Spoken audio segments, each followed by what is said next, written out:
राजस्थान की वीरभूमि चित्तौड़ पे हो रहा है सावरकर दर्शन साहित्य सम्मेलन।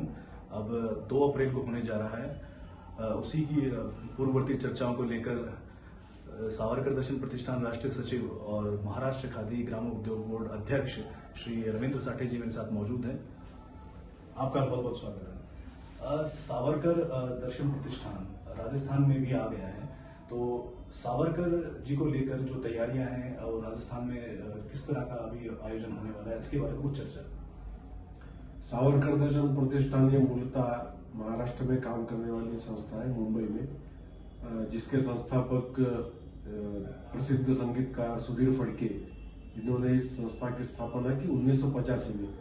और उनका एक सपना था कि वीर सावरकर जी को पूरे देश भर में लेकर जावे।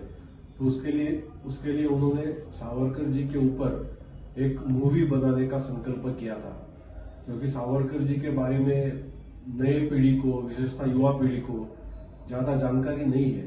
तो सावरकर जी ने जो देश के लिए काम किया वो एक क्रांतिकारक थे। स्वाधीनता आंदोलन में उन्होंने काफी सारा काम किया, उन्होंने सामाजिक क्रांति भी की। तो उनके जो विचार है, राष्ट्रवाद के विचार है, वो लेकर सभी आने वाले नई पीढ़ी को सावरकर जी के विचार समझ में आए, इसके लिए उन्होंने एक मूवी बनाने का संकल्प किया था। और 2002 में वीर सावरकर की मूवी हिंदी में पहली बार बनी, और उसके बाद गुजराती भाषा में, मराठी भाषा में वो डब हुई। भारत में जितने प्रमुख भाषाएं हैं उन सभी भाषाओं में ये धीरे धीरे मूवी निर्माण होने वाले आने वाले समय में। 2002 में सुधीर फडके जी का देहांत हुआ, लेकिन संस्था का काम तो रुका नहीं। तो मूवी के अलावा सावरकर जी के विचारों का जागरण करने के लिए यह अनेक प्रकार के उपक्रम ये संस्थान करता है। जैसे सावरकर साहित्य सम्मेलन, ये हमारा एक बहुत बड़ा उपक्रम है। और इसका मुख्य उद्देश्य ऐसा है कि वीर सावरकर थे वो केवल महाराष्ट्र के नहीं थे, तो महाराष्ट्र के बाहर भी उन्होंने जो काम किया, उनके जो विचार है, तो पूरे देश भर के वो नेता थे।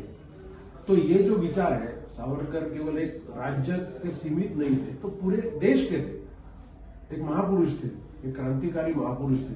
तो उन्होंने जो विचार रखे वो विचारों को आगे लेकर जाना, इसलिए सावरकर साहित्य सम्मेलन का आयोजन हमने 1 और 2 अप्रैल को चित्तौड़गढ़ में हमने किया है। सर, आजकल के दौर में सावरकर हैं वो की जो प्रासंगिकता है वो अलग अलग मायनों में अलग तरह से लोग देखते हैं। जैसे कांग्रेस है, उनको कुछ अलग पर्सपेक्टिव से देखती है। तो युवाओं में और जैसे प्रौढ़ हैं और जितने भी अपने भारत के जनमानस के लोग हैं, अलग अलग भ्रांतियां हैं। तो आपकी नजर में सावरकर जी कितने प्रासंगिक हैं आज के इस दौर में भी, और उनका जो पुराना उनका देश के प्रति जो उनका बलिदान है जो उन्होंने किया, उनके बारे में कुछ आप प्रकाश डालिए। सावरकर जी एक दूरदर्शी थे। उन्होंने देश की सुरक्षा के बारे में जो विचार किया या देश के बारे में विचार किया, तो एक दूरदर्शी दृष्टा थे वो। एक उदाहरण मैं आपको बताऊंगा कि 1962 में भारत के ऊपर चीन ने आक्रमण किया, तो हमारे देश में केवल 2 ऐसे महापुरुष होके गए जिन्होंने पंडित नेहरू जी को चेतावनी दी थी कि चीन भारत के ऊपर आक्रमण करने वाला है। वो दो महापुरुषों में से एक महापुरुष थे स्वतंत्रवीर सावरकर, और दूसरे थे राष्ट्रीय स्वयंसेवक संघ के सरसंघचालक गोळवलकर गुरुजी। ये दोनों ने पंडित नेहरू जी को चेतावनी दी थी कि चीन हमारे ऊपर आक्रमण करेगा, इसके लिए भारत सुरक्षा की दृष्टि से ये सिद्ध होना चाहिए। तो ये उनकी दूरदृष्टि थी। दूसरा उदाहरण सावरकर जी का ऐसा है कि अंडमान में, यानी पोर्ट ब्लेयर में उनको जो काली कोठड़ी का उनको जो पनिशमेंट हुआ, तो उसमें कैद हुई।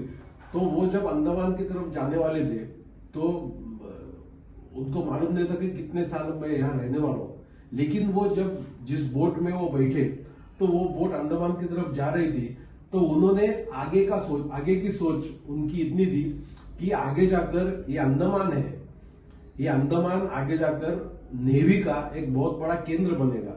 ऐसी सोच उन्होंने उस समय की थी। यानी उनको मृत्यु क्या होगा आगे, कैसे काली कोठड़ी होगी, ये उनको मालूम नहीं था। लेकिन फिर भी उनकी जो सोच थी वो इधर नेवी का एक केंद्र बन सकता है उत्तम, ऐसा ऐसा उन्होंने सोचा था। और आज हम देखते हैं कि पोर्ट ब्लेयर में, अंडमान में भारत के नौसेना ने अपना एक बहुत बड़ा केंद्र किया है। तो ये उनकी सोच थी। बाद में ये जो सम्मेलन होने वाला है पूरा, ये सम्मेलन सावरकर जी के विचारों की प्रासंगिकता, आज जो भी आप सुरक्षा के विषय में आप जाइए, आप भारत में आज जो पूरे जातीयता दिखाई दे रही है उसमें जाइए, या अलग अलग प्रांतों में अलग अलग समस्या है उन पर जाइए, तो सावरकर जी ने ये अखंड भारत की एक उनकी जो सोच थी वो भी एक अपने इसमें मायना रखती है। तो उनके विचारों की आज भी प्रासंगिकता है। उन्होंने तो सामाजिक क्रांति की, सामाजिक सुधार किए कि अपने समाज में बहुत सारे जातीयता है, लेकिन वो जातीयता हटाकर हम सब देश के एक नागरिक हैं। तो ये जो एक भाव है, ये भाव सावरकर जी ने निर्माण किया। तो ऐसे उनके विचारों की प्रासंगिकता, उनकी इतिहास के बारे में दृष्टि थी। उन्होंने इतिहास के बारे में भी काफी लेखन किया है। आज हम गलत इतिहास सीखते हैं काफी जगह हमारे पाठ्य पुस्तकों में, क्योंकि अंग्रेजों की ये देन है। जो अंग्रेजों ने हमारे ऊपर भ्रांतियां थोपी, वही इतिहास हम सीखते हैं। तो इतिहास विषयक उनका जो दृष्टिकोण था, जो सही इतिहास था, वो सही इतिहास लोगों के सामने आना ये भी आवश्यक है। इसके लिए सम्मेलन का मुख्य सूत्र हमने रखा है कि सावरकर जी के विचारों की प्रासंगिकता, और इसमें 4 विषयों के ऊपर हम परिचर्चा करने वाले हैं। उसमें एक विषय है सावरकर जी की दूरदर्शिता, उनकी दूरदृष्टि, एक परिचर्चा का यह विषय है। दूसरा विषय है सावरकर प्रेरित सामाजिक क्रांति। तीसरा विषय है सावरकर जी का इतिहास विषयक दृष्टिकोण, और चौथा विषय है सावरकर जी की सुरक्षा विमुख विदेश नीति। ऐसे 4 विषयों के ऊपर ये सम्मेलन होने वाला है, जिसमें पूरे देश भर से 1000 प्रतिभागी उसमें सम्मिलित होंगे। और इसका उद्घाटन 1 अप्रैल को पुष्पेंद्र कुलश्रेष्ठ, जो सावरकर विचारों के एक प्रसिद्ध चिंतक है, अभ्यासक है, वो उसका उद्घाटन करेंगे। और इसका समापन 2 अप्रैल को 4:30 बजे शाम को भारतीय जनता पार्टी का राष्ट्रीय महामंत्री विनोद तावड़े जी इसका समापन करने वाले हैं। बाकी परिचर्चा में महनीय वक्ता आने वाले, जैसे डॉक्टर अशोक मोडक है, बाद में पद्मश्री दादा भिकू इदाते जो हमारे संस्था के अध्यक्ष है वो है, नितिन गोखले जो सुरक्षा विषयक एक ज्येष्ठ पत्रकार है, दिल्ली में रहते वो है, डॉक्टर भारती छिब्बर, बाद में राजस्थान के पूर्व शिक्षा मंत्री वासुदेव देवनानी, ऐसे कई सारे मान्यवर। बाद में स्वयं सावरकर जी के पौत्र रंजीत सावरकर वो भी इस सम्मेलन में आने वाले।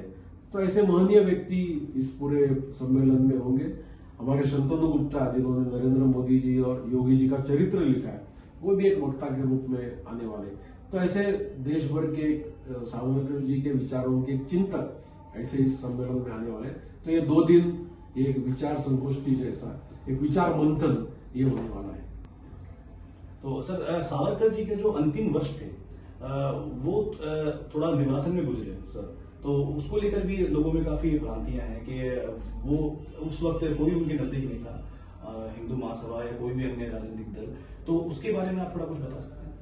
नहीं, वैसे सावरकर जी के जिन्होंने हिंदू महासभा खड़ी की, तो हिंदू महासभा के कार्यकर्ता उनके साथ नहीं थे ऐसा नहीं है, लेकिन उन्होंने अभिनव भारत संगठन स्थापन किया था।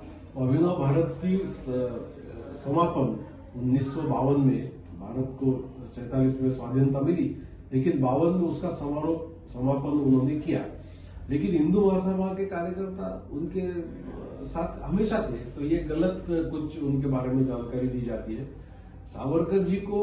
लेकिन यहाँ के राजनीतिक दलों ने, खास करके कांग्रेस ने उनको नकारा, और आज भी हम देखते हैं कि उनके ऊपर अनेक आक्षेप लगाए जाते हैं, झूठे आक्षेप हैं, सच नहीं है उसमें।